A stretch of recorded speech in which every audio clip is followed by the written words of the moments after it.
Hi, everyone. Welcome to today's session. I'm Michelle Pacansky-Brock, and I'm very happy to have you with us. This session is titled Humanizing Remote Teaching and Learning, and I'd like to just take a moment to introduce myself to you and tell you a little bit about where I'm coming from with regards to this conversation. I started teaching in the California Community College system back in 1999.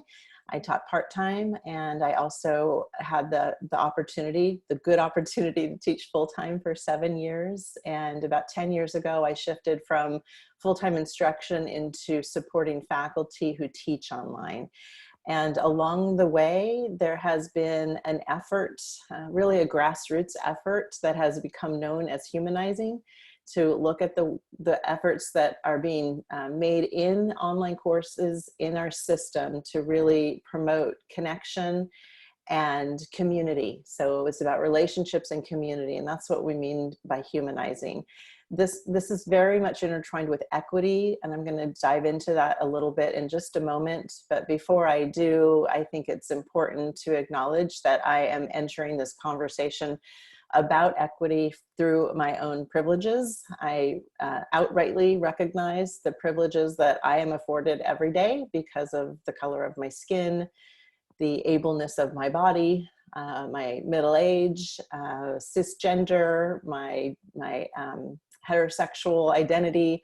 All of those things really grant me with privileges. And this equity work is something that I'm committed to, and it's something that I reflect critically on every single day. And I think anytime we have a conversation, it's really important for us to recognize our own privileges and think about that as we go about our days and our teaching. So with that said, I'm going to start sharing my screen here.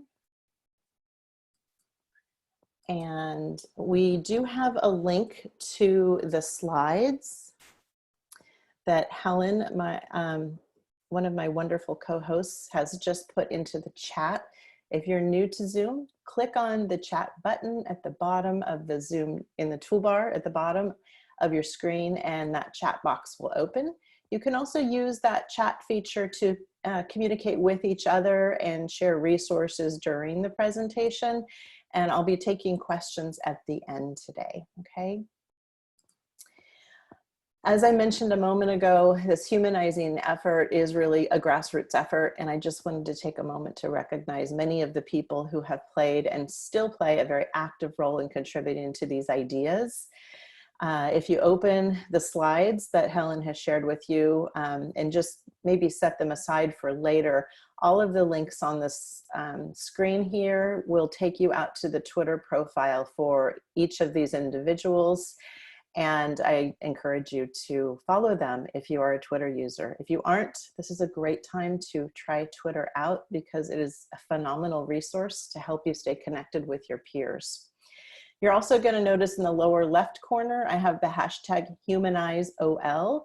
And again, if you are a Twitter user, we want to encourage you to use that hashtag to share your takeaways from today's session. And also just join in. If you search for that hashtag on Twitter, you are going to find a whole community of folks, including those on this screen, listed on the screen, that contribute to these ideas. And my username is Brokansky, which you also see in the lower left corner. I'd also like to point out that the team that I currently work with, CVC OEI, which also includes @ONE, the online network of educators, has a very robust site filled with resources in support of remote teaching and learning. And it also includes a link to an event calendar that has lots and lots of webinars to support instruction and student services through this time.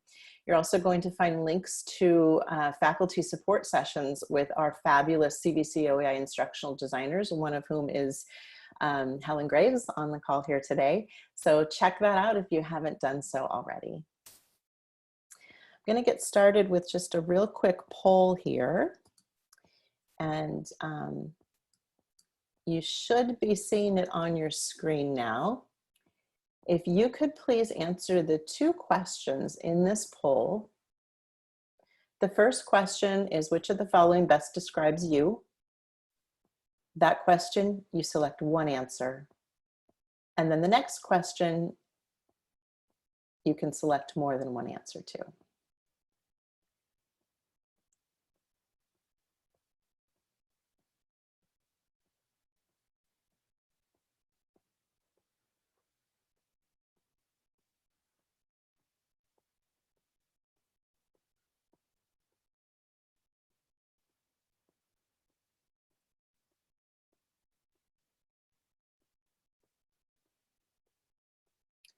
So I see 50% of you have voted.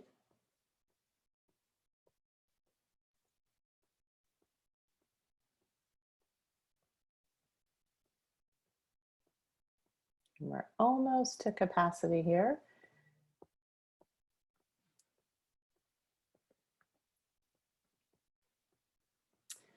Okay, I'm going to give 5 more seconds. 5, 4, 3, 2, 1. And I'm going to end the poll and share the results with you.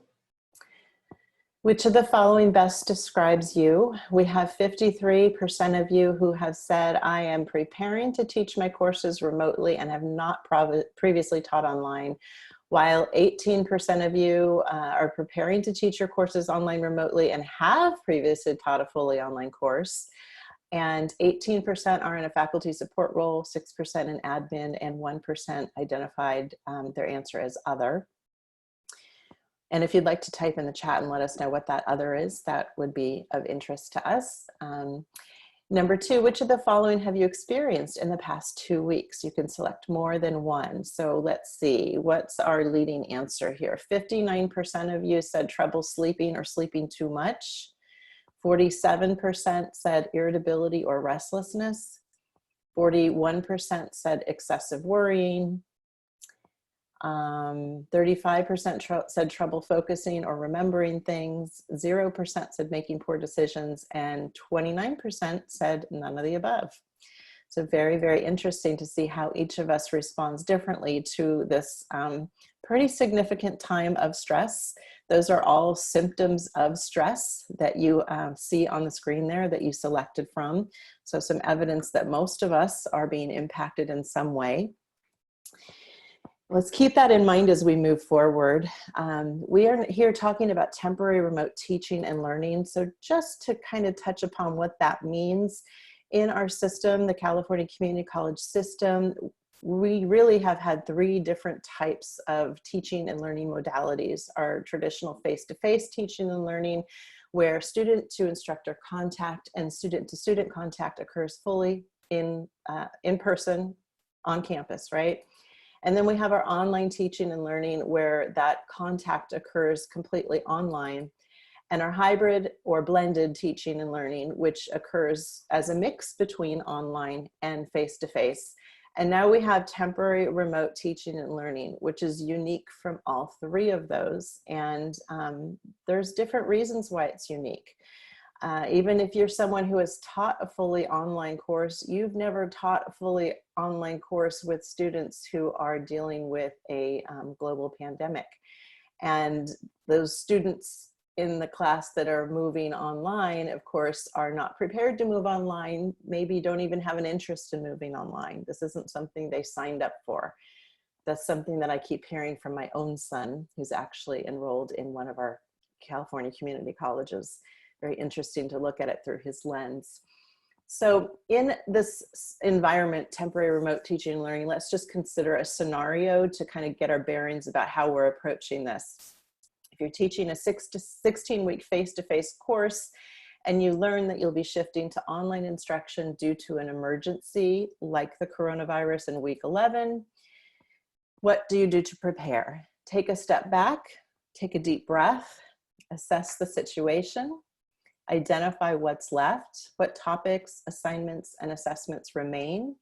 Organize these items into modules in Canvas using pages, assignments, and quizzes. These are our recommendations. We realize everybody's going about this a little bit differently, which is fine.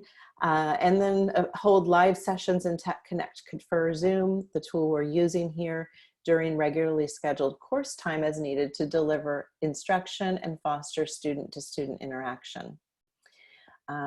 What we're going to focus on is a fifth item there, which is supporting the needs of all students, and one particular type of need specifically. So that's where we're going with this. It's important to remember that in this system, the California, well, community colleges in general, but for our scenario, our situation, California community colleges serve the most diverse student population if we do a scan over all higher ed institutions. And when I say diverse, I mean diverse in terms of race, ethnicity, age, languages, physical abilities, cognitive differences, and other differences as well. And when we take a look at fully online course success rates, I'm going to deconstruct this slide for you because I know there's a lot to look at here. We know that online course success rates are lower than face-to-face course success rates. This is improving, and if we look, for example, at the data from 2016 to 2017, the online course success rates in the California community colleges, the statewide average was 66%, and that is represented by that horizontal line across the top. Now, face-to-face is about 70, 71, so we've got about a 4 to 4.5% difference there, which is much smaller than it was 5 to 10 years ago. And that's exciting to see that improve. But what this slide shows you is if we take that 66% and we disaggregate it by race and ethnicity, we see that our white and our Asian students perform above that statewide average, while our African American, our American Indian, and Alaskan Native, our Hispanic students, and our Pacific Islander students perform lower than that. And that's concerning. One of the problems is that as traditionally this paradigm that we've been living in, working in, I should say, we have this mindset that it's the students that are causing this problem. It's because they aren't prepared, it's because they aren't capable, and the problem is on their end. And because of that, we often look at this gap and we call it the achievement gap. What I want to encourage us to do on this call today is to rethink that deficit lens that we use to often talk about our students and think about our students. And we want to look at those gaps not as achievement gaps, but as opportunity gaps. And the ideas in this session today will fuel you and help you fill those opportunity gaps. In our system, we learned last year through a survey conducted by the Hope Center led by Sarah Goldrick-Rab. If you don't know her work, she's amazing. She's the leader of the Real College movement, which is a hashtag Real College. You can look it up on Twitter. And we learned from this survey that 7 out of 10 California community college students experienced food and housing insecurity or homelessness in the past year. And when we disaggregate that data, we see that certain groups of students are disproportionately impacted. Again, we see racial and ethnic minorities, African American or Black students, American Indian and Alaskan Native, but also our transgender, bisexual, lesbian, gay students, those who have been in foster care, have served in the military, formerly incarcerated, or have ADHD. And that is so very important to point out because identity is intersectional, and we can focus on one particular aspect of identity, but what we really need to be doing is recognizing that our goal should be to create an inclusive environment for everyone. And so again, some of the strategies here will help us achieve that. This is a survey that I just saw today that came out from a source called Course Hero. They did a survey this past week and 14,000 college students, not specifically community colleges. They asked these students, what are you concerned about right now? And by taking a look at this chart, you can see that a lot of the concerns really link back to these basic needs securities. Worried about food, they're worried about job loss, worried about rent, And those are all things that we need to contend with as educators, and create an environment for students who are so stressed about all of these things that they feel supported. The other dimension of this is that equality does not equal equity. And this is something that I frequently see confused in conversations. And so I want to take just a moment to highlight the differences between equality and equity. We're coming out of a paradigm of equality where we as educators have really had the mindset that we need to treat all students the same to be fair. So treating students equally is what's fair. And I want you to reflect on that and think about whether or not you agree with that. Think about your own practices and things that you do in your class. I know that I can remember when this started to shift for me, but I remember when I was teaching full-time in the classroom, and when I was teaching full-time in online classes as well, I would often tell my students, you know, no, you can't submit that late because that wouldn't be fair to the other students. And that's one of the things that we often do in this framework of equality. But if we shift to equity, what we start to understand is that equity is providing what all students need to succeed. And once every student has access to what they need to succeed, we are going to be creating an environment where more students will achieve success. So that's the difference between equality and equity. The problem with equality is if we treat everyone the same, it implies that all of our students are the same. And the bottom line is that they are not the same. When a flower doesn't bloom, you fix the environment in which it grows, not the flower. And so this goes back to this mindset about shifting from a deficit lens to a more of a, I'm forgetting the word that I want to use here, someone fill in the blank for me, but a positive framework where we're supporting students and ensuring that we're thinking about the environment that we're creating as an opportunity to support them and help them grow academically.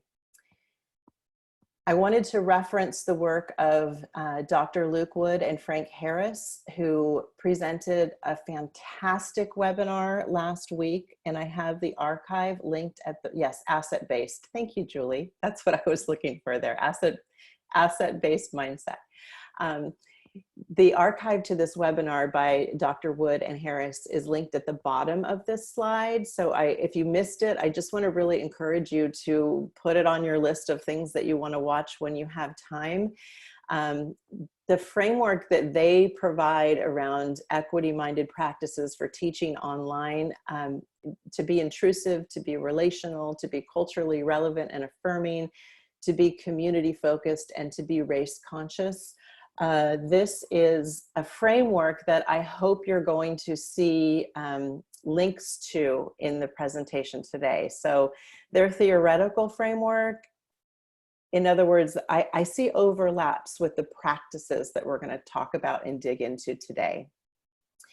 And what Humanizing focuses on is learning. In higher education, we really have a tendency to privilege cognition when it comes to learning. Almost all faculty who have had any kind of professional development about instruction are familiar with Bloom's taxonomy and the cognitive domain. Emotions are part of learning too. There is an entire affective domain. There's also a psychomotor domain. For our case here today, we want to really think about this and understand that cognition and emotion are two sides. Cognition and emotion are two sides of the same coin when it comes to learning. And when that emotional part is exacerbated, I know I've got a heart sign here, which makes you think something, probably making you think about warm, fuzzy things. But in general, when emotions become troublesome, when our brain really releases toxic chemicals that run through our body and have us react in certain ways, and those reactions undercut our ability to learn. So if you're someone who's selected in that poll that, you know, you're having a hard time focusing, you're making poor judgments, That's an example of how stress is affecting you. I shared with my team the other day that I picked up my phone and I called myself. I don't know what I was doing. I find myself doing these things. I find myself forgetting things that I really should not forget. And I'm really recognizing the effect of stress on myself right now. So we want to be aware of that with ourselves, but also with our students.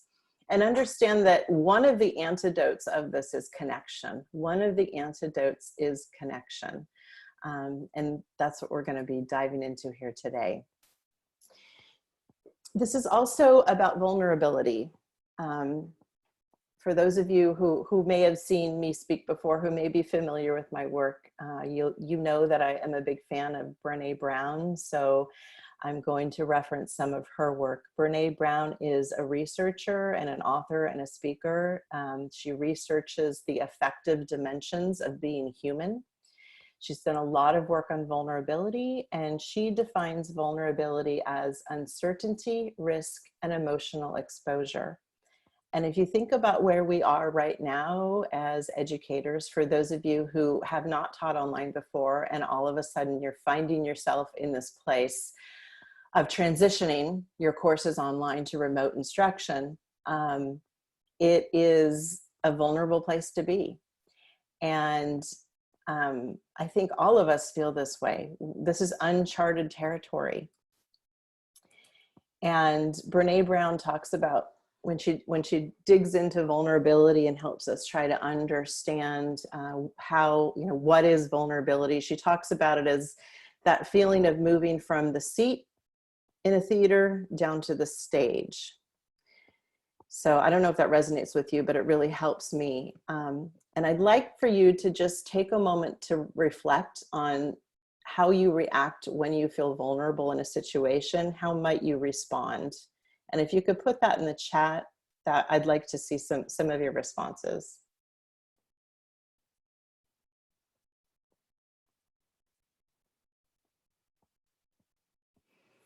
So here, I'm just going to read some of the responses. Embarrassed and sometimes quiet, lash out at others. I tend to shut down. Cold sweat, those are those toxic chemicals running through your body. I get quiet and watch. I might even leave the situation. Absolutely. You lean out, right? You disengage. I play the blame shame game. And it looks like Diane's computer crashed. Sorry, Diane. Uneasy and quiet, I become distant. Yeah, good. There's some disconnect. There's still some more responses coming in through the chat there. One of the things that Brené Brown describes this as armoring up. We put on our emotional armor. We try to do something to keep ourselves from having to lean into that uncertainty and that icky place of vulnerability. And that's natural. That's just the way that we roll as humans. But what her research also shows is that when we give up being new and awkward, which is what vulnerability is, we stop growing. And we stop growing, we stop living. And I find that quote really helpful in times like this, when I recognize that I'm being challenged to go to a place that I might not feel like I really want to go, and try to help myself to keep in mind that if I do go here, if I do lean in instead of lean out, I am more likely to learn something new. I am more likely to learn and grow and keep living.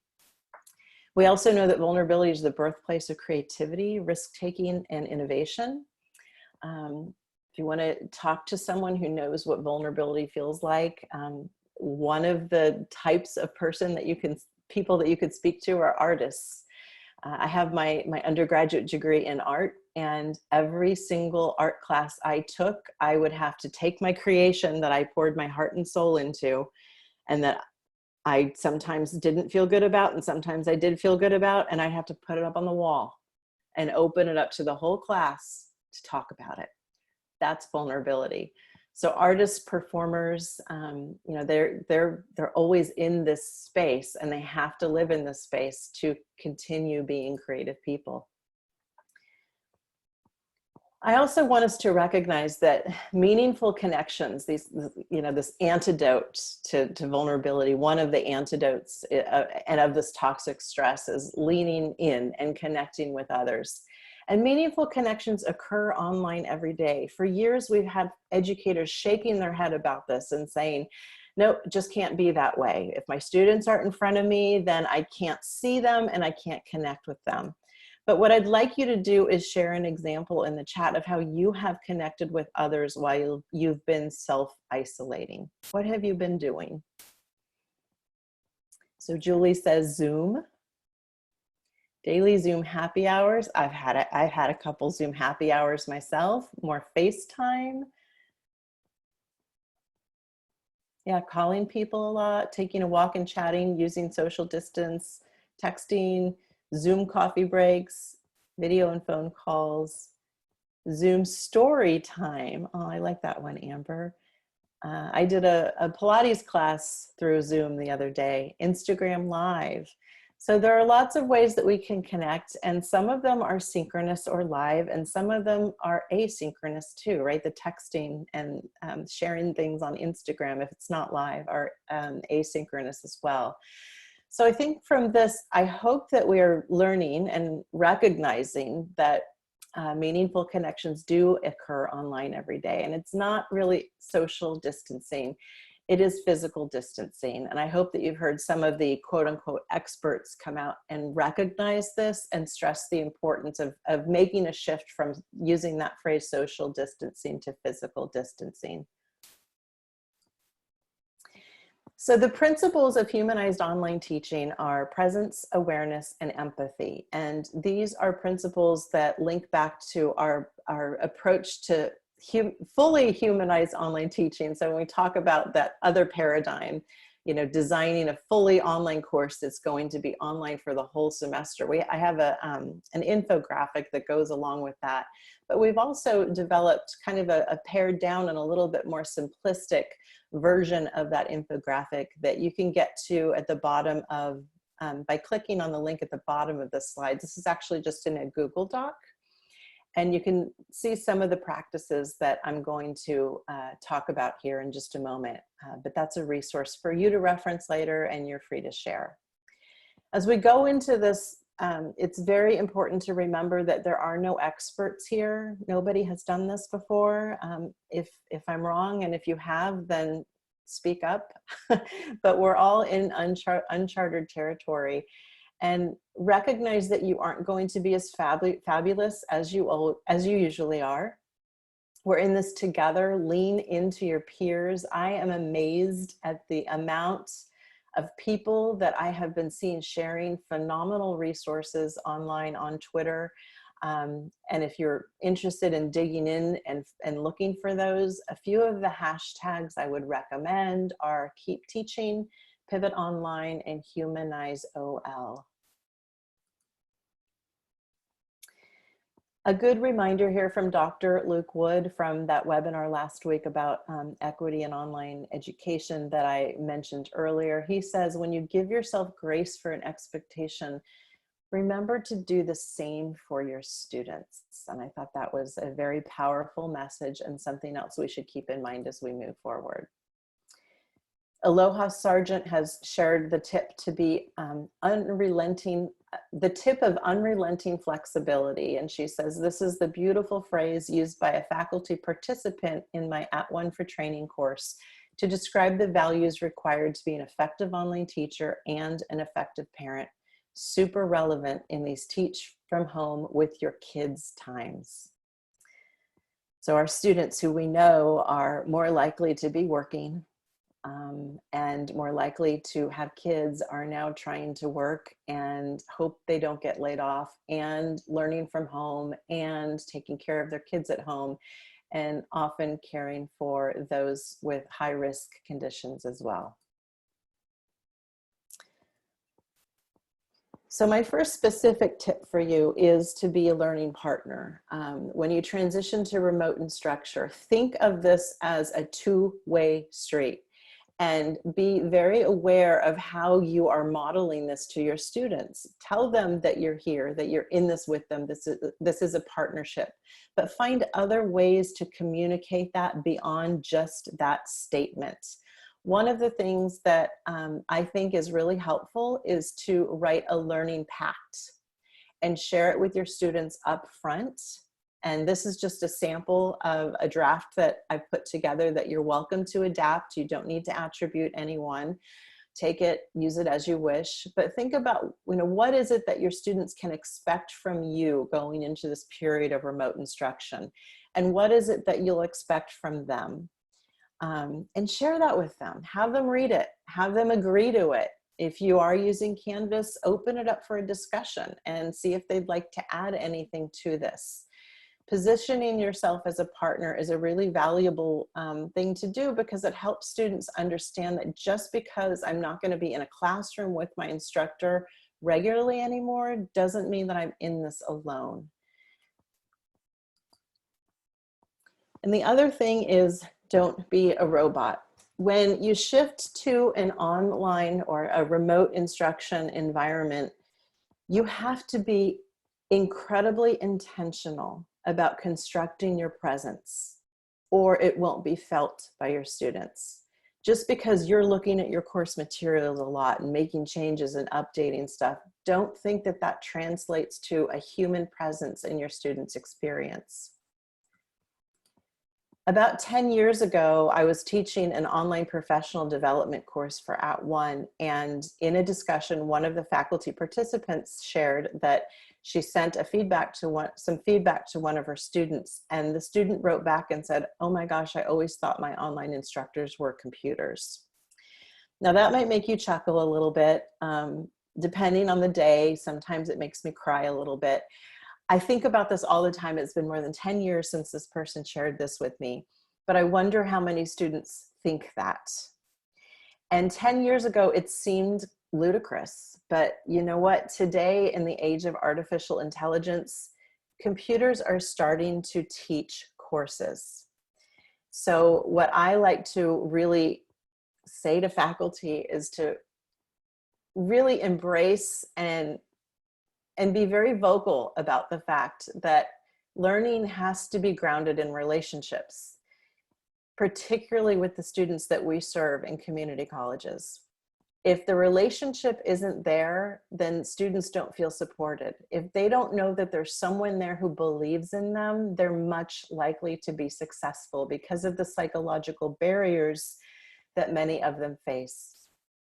This is our space, and I do believe that there are ways that artificial intelligence can perhaps improve teaching and learning, but it's not from taking the place of a teacher. This is our place. And so let's claim that and embrace it and lean into it. There was a research study that came out in 2016 conducted by online community college students. This was not done in California. I believe this was out of the Virginia Community College system. But what the study found was that the only course design element that significantly and positively influences grades is quality instructor to student interactions. I want to stress that word quality. It's not about the number of interactions, it's about the quality of those interactions. And if you're wondering, how do we measure quality? On the student side, the students identify it as a sense of caring. So what you need to be thinking about is the way that you're communicating with your students. Is it relaying a sense of caring? Think about that. Check in with your students and ask them how they're doing. But we'll get into some more practices in a moment. More students in the study also did not experience quality instructor to student interactions. So even though we found out that that was the most important element that contributed positively to course grades, most students did not identify that. And more students in the study reported the need to teach themselves. So we know what matters, and we know that it's less likely to occur online. And that is why it's so important for us to be intentional about cultivating our presence. This comes down to social presence, and there's a lot of research around social presence in online teaching and learning. It's one of the 3 factors of presence that are part of Garrison's Community of Inquiry, or COI framework, if that's something you might be familiar with. But I'm focusing here just on social presence. One of the definitions of social presence is the degree to which a person is perceived as a real person in mediated or technological communication. And we also know from the research that when social presence increases, so when a student feels more like they're engaging with a real person on the other side of the screen, we see higher student satisfaction. We see more frequent student-to-student interactions. They're more willing to engage and connect with other peers in the course when they feel like they're engaging with real people. And there is an increased actual and perceived learning. And that all comes out of the research that's been done on students in fully online courses. So what does that look like? You know, we thought about the robot experience, but how do we do that online? I have a video here that features Daya Mudra-Dennehy. She's an ESL faculty at City College of San Francisco. And this is a recent announcement that Daya sent out to her students. She actually sent it out on Twitter as well as other methods, but the link I'm going to show you is to Twitter.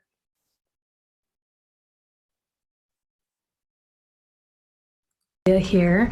This is a message for all of my students, online and face-to-face. This is our last day on campus. Starting next week, all classes will go remote. So for my online classes, things will continue as normal. All of your assignments are due Sunday this week. And face-to-face classes, we will have our first remote meeting on Monday on Zoom. And I've sent you an announcement about that. I am hosting student visiting hours tomorrow online. So I will have a Zoom room open from 10 to 12. So just pop in if you have any questions about our remote format, if you need help with technology, or if you want me to take a look at your work. So most of all, be kind to yourself, be kind to each other. I'm here to support you. And this is a chance for us just to appreciate everything that we've got, and we will make it work. Take care. So I hope that you agree that that would feel a little bit more comforting, and you would have the sense that you weren't in a situation alone if you were to view a video like that from your instructor. Daya is a real pro at this. She created that video with an app, a mobile app called Clips, C-L-I-P-S, which is available for Apple mobile devices only. It actually is made by Apple. It has built-in captioning. That is automated, that you can edit as needed, and you can download the video. You could put it in a Canvas course in addition to sharing it out in other places like Twitter or Instagram, which some instructors do as offer as another way for their students to stay connected. And this is a quote that Daya she shared it on Twitter from one of her students. And I don't know if they're replying to this actual video, but I think it's a good example. I was crying when I watched your video message. I don't know how I can express my appreciation about your kindness. I wish I had this class face-to-face with you. You are one of the most kind persons I've ever known. I had to respond earlier. I wanted to respond earlier, but I couldn't. I was depressed because of all the horrible situation in the world. My younger sister lives in Italy and she is pregnant. My parents live in Iran and they went to Italy 2 months ago to stay with her during her pregnancy. After coronavirus spread everywhere, especially in Iran and Italy, I got anxiety. I have some tips for those of you who are interested in getting started with video. This is a 2-minute video that I'm just going to play here. So enjoy. Hi there. Do you have a smartphone? Do you have a Google account? Or are you willing to make one? If so, you have all you need to humanize your students' remote learning experience. Here are a few tips to get you started. Your students want to see you, so avoid standing with a light source behind you. Watch how things change when that light source is in front of your face. Don't try to be perfect. You know why? Because you're human, and so are your students. Don't hold your phone like this. Hold it like this instead. Don't be afraid to be a little bit more human and show aspects of your non-academic side, because it will only make you more relatable to your students. Make eye contact with your students. This is something I have to continually work on. I always have a tendency of looking over here on my phone, but the camera is actually over there. And when you look right at the camera, it makes a difference because you look into the eyes of your students. If you want to continue doing video and getting better, it's recommended that you get a little phone tripod. I'm going to show you what I just did to record a video that I just made. See that funny looking bendy thing? That's a flexible tripod. And I tied that around an umbrella in my backyard and put my phone in it, which allows me to speak without holding my phone, and it keeps it more steady. And you know what? This is the hardest part. Accept your imperfections. You may feel the desire to re-record over and over and over again until everything's perfect, but you know what? A little bit of wind might come along and make some noise, or your dog might start barking in the background, or your kid's gonna run around your legs. And all of that's just gonna make you more real. I have a link at the bottom of the screen here that will take you to a video that shows you how to edit YouTube auto captions for accuracy. So I hope that that's a good resource for you. In addition to that, as you get started, you know, if you're not ready for video, that's okay too. I don't want you to feel pressured to have to do video, but if you feel like you want to give it a try, give it a try. It's not as hard as you think it's going to be. Another strategy that anyone can do is to send a survey to your students and ask them these questions. How many online courses have you successfully completed? So you know that information. Let them know I may leave voice or video feedback for you, which is a great way to help them connect with you and hear your presence. Let them ask them, how does that work for you? Or does that work for you? And if they say yes, then you're good to go. If they say they would prefer written feedback, we don't need to stop and judge and ask why. We just are going to respect that. How do you plan to access this course most? It'll give you a helpful understanding about how many of your students are leaning on mobile devices for access. Ask them in one word, how are you feeling about this class? That question right there is going to give you, it's going to allow you to instantly know which students need your human presence the most. You're gonna know who needs the connection. The students who say overwhelmed or really concerned or anxious, reach out to them. Those are the students that need you, and not everybody is gonna say that either. So it's important to be able to triage at that level. And then also, what is one thing that is most likely to interfere with completing this course successfully? And here's what you want to do with that data. You want to, and I have a sample survey from the Canvas Commons if you'd like to import it by clicking on that link below. You want to adapt your teaching based upon that data. Think about your human presence as something like you're walking out with a watering can into your garden, and you only have so much water to go around, right? Because I know that you're thinking, how can I do that with all my students? The point isn't to have to do it this individually with all of your students. The point is to know who needs it the most so that you can provide it to those students, that you can support them with your human presence. Just like watering a garden. If you're limited with the amount of water you have, you're not going to water every plant the same amount, right? You're going to give it to give more water to the plants who need it the most. So a really helpful strategy for doing this is to, if you use Canvas, go into the Canvas gradebook, click on the settings in the gradebook and turn on the notes column. Once the notes column is enabled, you can add notes there from the student survey next to each student name. So as you're looking at the gradebook and you're tracking your students' activity and performance, and if there's someone who isn't turning in assignments, you can take a look at what they said in response to those questions if you've recorded some notes there, and reach out directly to them before it's too late. don't wait until you know they're gone. You've got to really be proactive about reaching out to students the first time you get a sense that they're having a trouble through their engagement in the course. And as I noted a moment ago, recording voice and video feedback in the gradebook is a great strategy as well. And I have a link here on this slide to a Canvas guide that will help you learn how to do that. Create a space for sharing in your course in Canvas. Create a discussion for asynchronous exchanges to occur, where you invite students to step in and talk about what's going on on their end right now. What do they need help with? What's giving them some concern? And just encourage students to help each other, to give each other tips, to be there for one another. This is a screenshot of a discussion forum where I've embedded a 1-minute video of myself. That it's a video prompt basically saying what I just said. And those video prompts resonate differently, and they may encourage more people to participate than not. This is the video if you'd like to watch it. I'm going to skip over it for now, but it's just a 1-minute video that basically is a video prompt. And this slide gives you instructions about how to embed it in a Canvas discussion. So I'm not going to play the video now. You do have the slides. So if you view this 3-minute video, you'll learn how to take that video and embed it in a Canvas discussion from YouTube.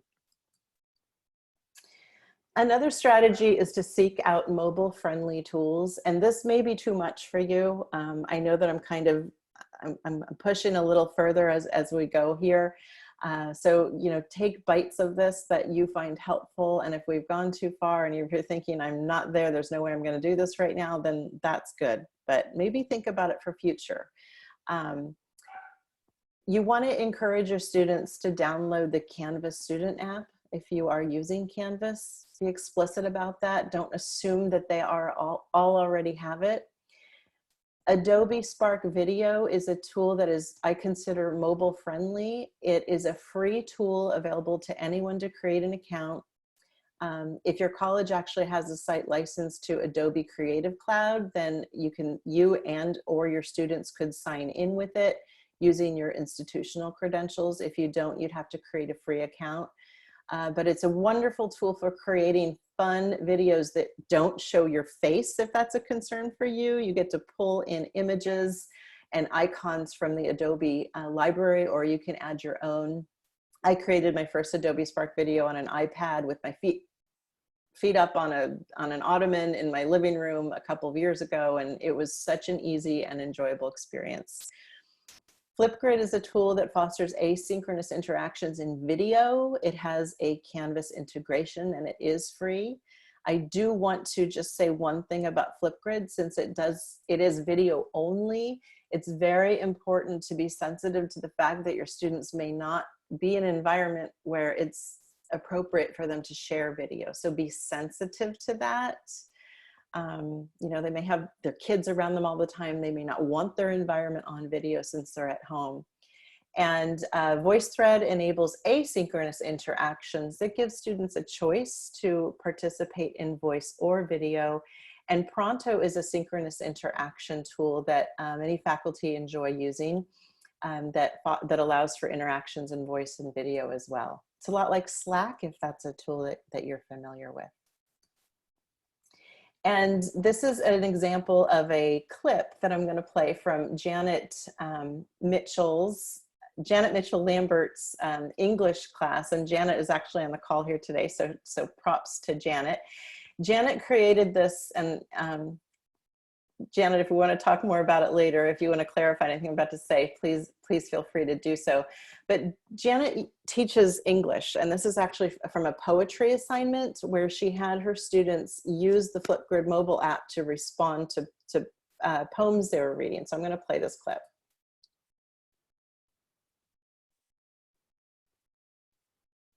I hope.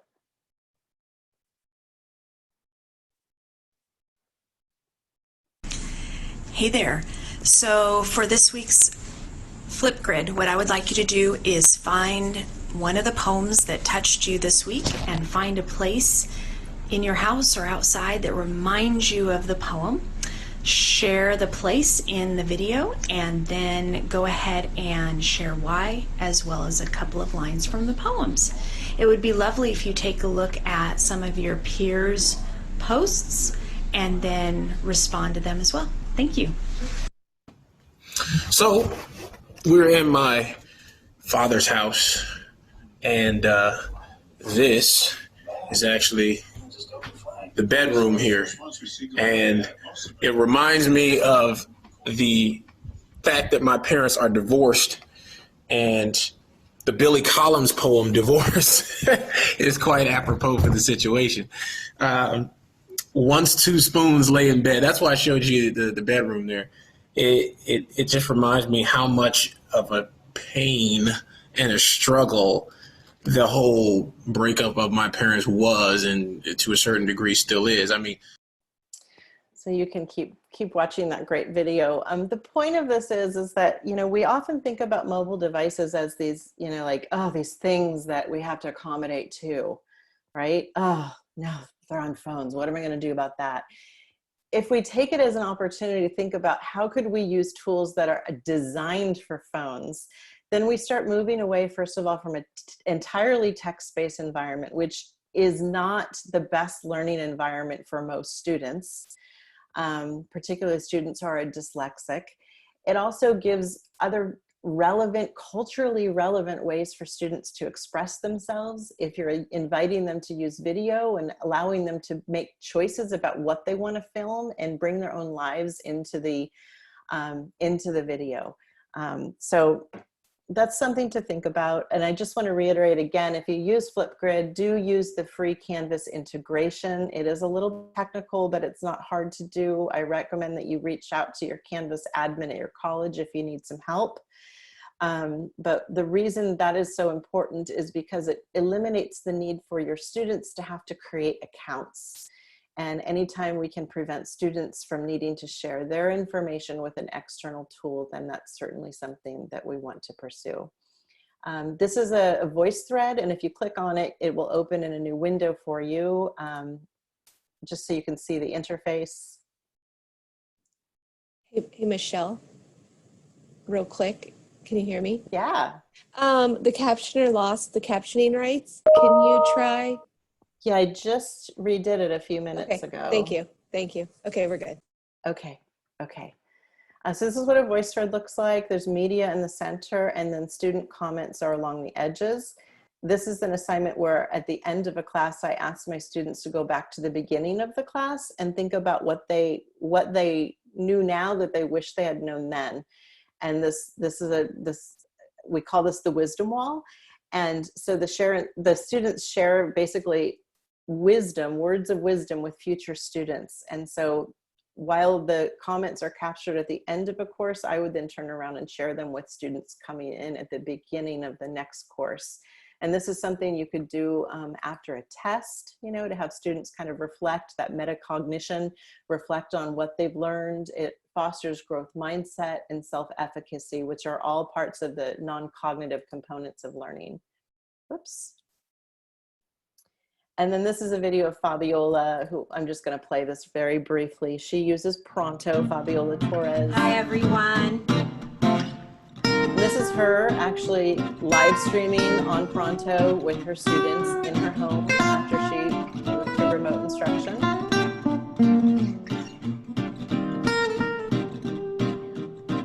I love the behind the scenes because you can see the messiness and the rawness of how she's propping her phone up on her container holding her dog food. So that's kind of a fun one to look at. And I'm going to end with a quote here by Fabiola. This is something I found inspirational. She's a very inspirational person and teacher. She wrote in Inside Higher Education last week, come April 1, I still get a check. How many of my students won't get a check? That thought keeps me motivated and focused on my duty. So as we wrap up, I do hope that you'll think a little bit about what motivates you and keep that in mind as you move forward. We do have a whole page of resources here that I hope you'll explore. You'll find the archive to today's session. I'm going to just navigate out to where the archive is available. If you go out to that link on that slide, you're going to then, underneath instructional student services and shared college resources, click on this top link that's referred to as the open Canvas shell. And on the home page there, you'll see a link to view the archives. And that is where you will find an archive of this webinar once it is available and captioned. So we have a few minutes left for questions. I'm going to stop sharing.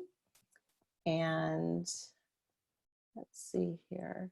I think what I'm going to do is, since we don't have that big of a group, I'm just going to go ahead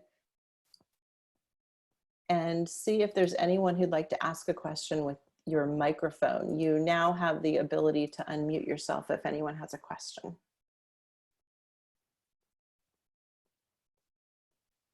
So I'll go ahead and jump in. Hi, All right. Eric Greenfrost from City College of San Francisco. We were talking about this a little in the chat, but I saw a couple of folks say the positive interactions from using Zoom, but at our college, we have been explicitly told not to use it, and they've been claiming equity, that not all students have access to Wi-Fi, they might not have a quiet place.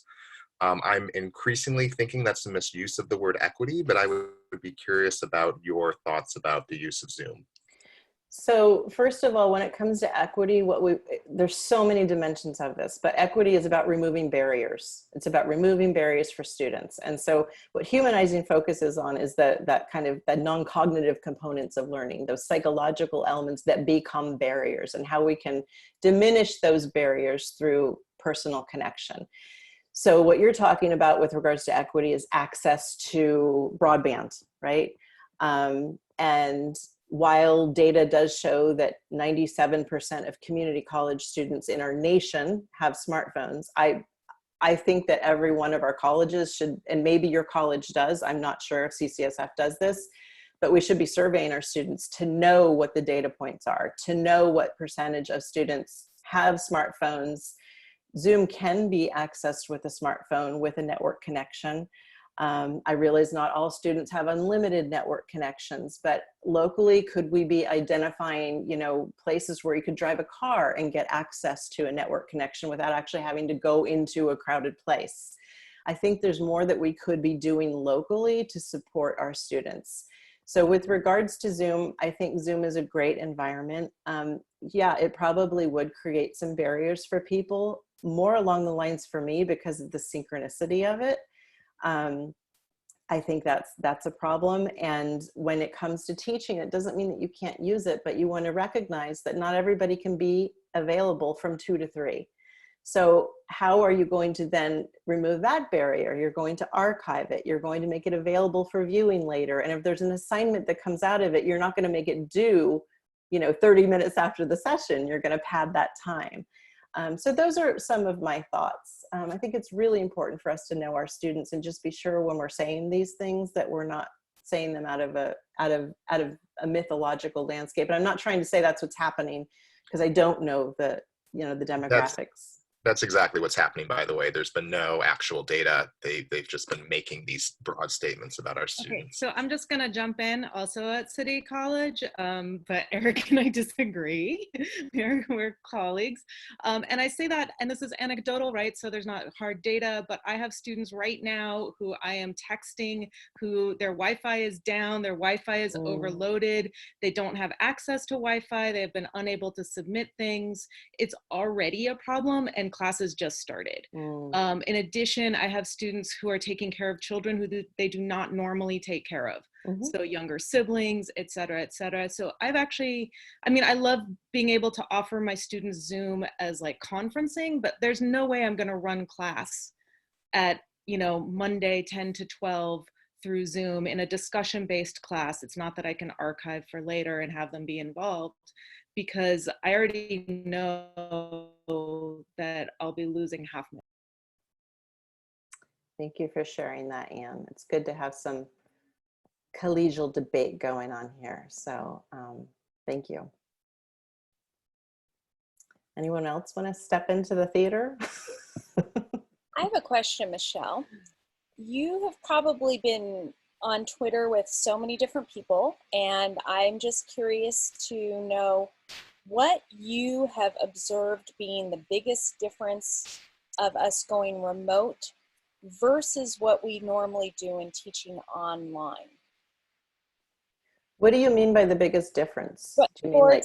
for example, with my classes, we had 2 weeks to prepare, which was fantastic.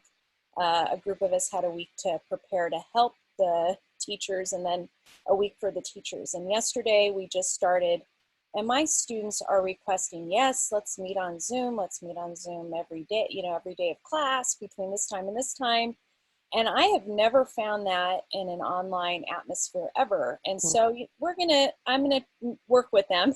We're not gonna meet every single time at a synchronous time, but are you noticing any changes that teachers who are online, who are regularly online, are having to do to help support these students who didn't sign up to take online classes, such as your son? Yeah, that's really hard to answer because I don't think I am seeing that. I think, but I hope someone's doing research into that.